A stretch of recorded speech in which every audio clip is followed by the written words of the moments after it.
the seasoning comes at the end of it all. So you're already kind of at the end, and there's two things that can make or break your mole at the end, and that's salt and chocolate. And then when you season it with both, that's when you reach that perfect umami flavor that mole has and needs to have. It can't be too salty, it can't be too spicy, it can't be too smoky, it can't be too anything. It has to be the perfect harmony of flavors.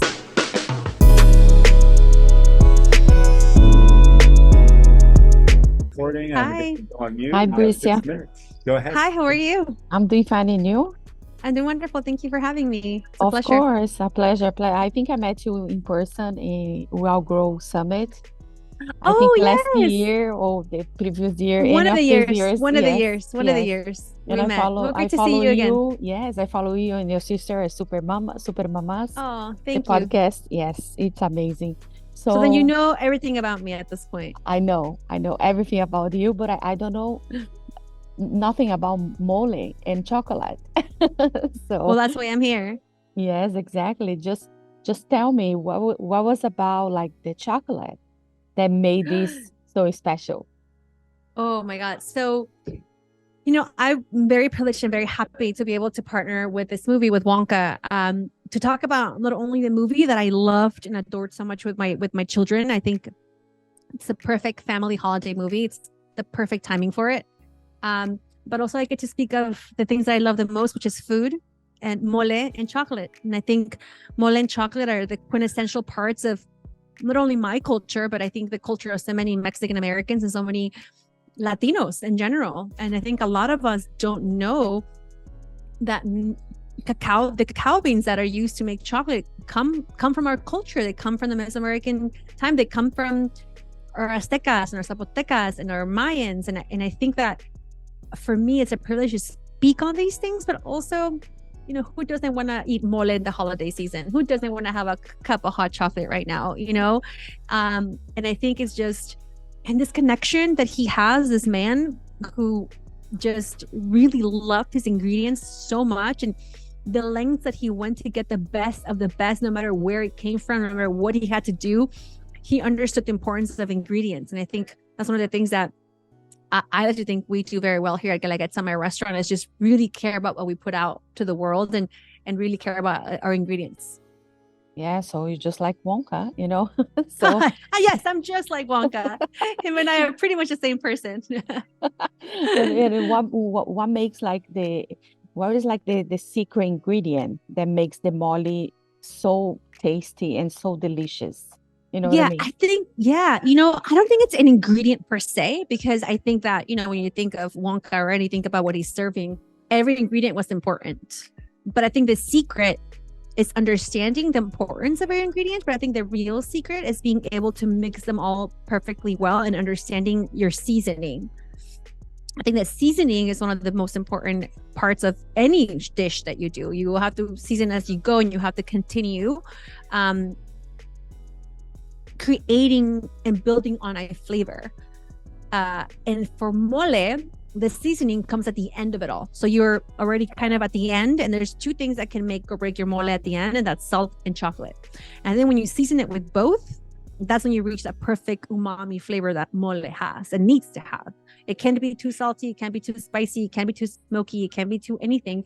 It has to be the perfect harmony of flavors.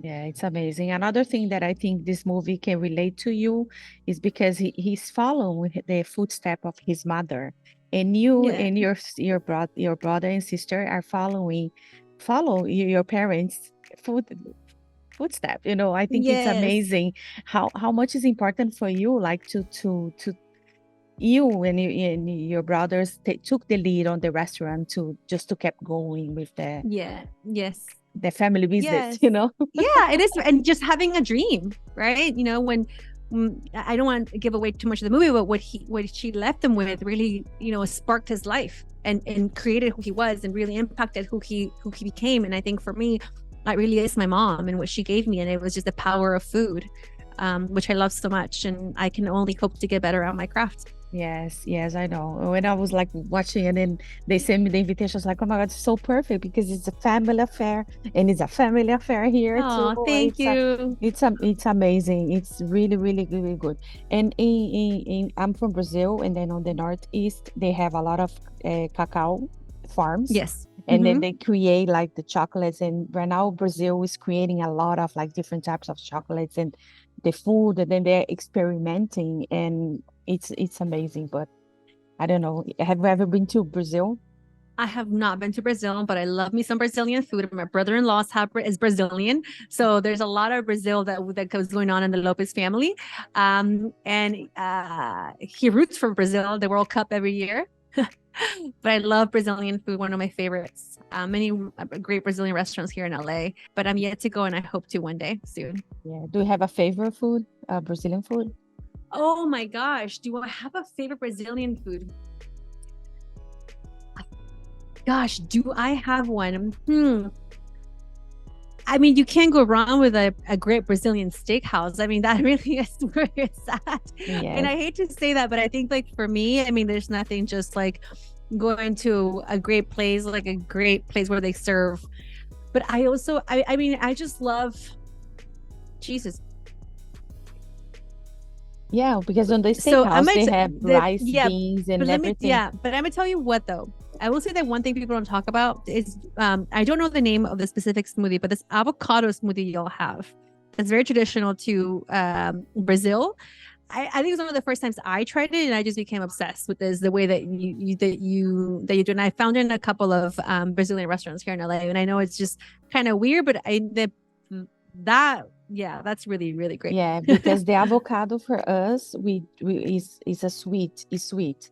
So we use like we drink with milk, with sugar. And here in Mexicans, they use like the avocado salt and sugar. Salt and lime. So for me, I think the first time I ever had an avocado smoothie was when I visited a Brazilian cafe up in Santa Cruz, California, where my brother went to school, and it's absolutely delicious. It's amazing. And you should try also brigadeiro, which is a chocolate fudge.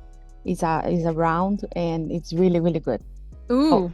It's really, really good. Next time. I'll send you one go. So you can see it. It's really good. Please. I will. Bricia, I just want to thank you so much for your time. Oh, no, thank you for your time. Oh, of course. My pleasure. Hope we'll see each other next time. Oh, for sure. And I'll send it to you. I'm Jana on camera. I will send it to you. Perfect. Thank you so much. Bye. Thank you. Bye.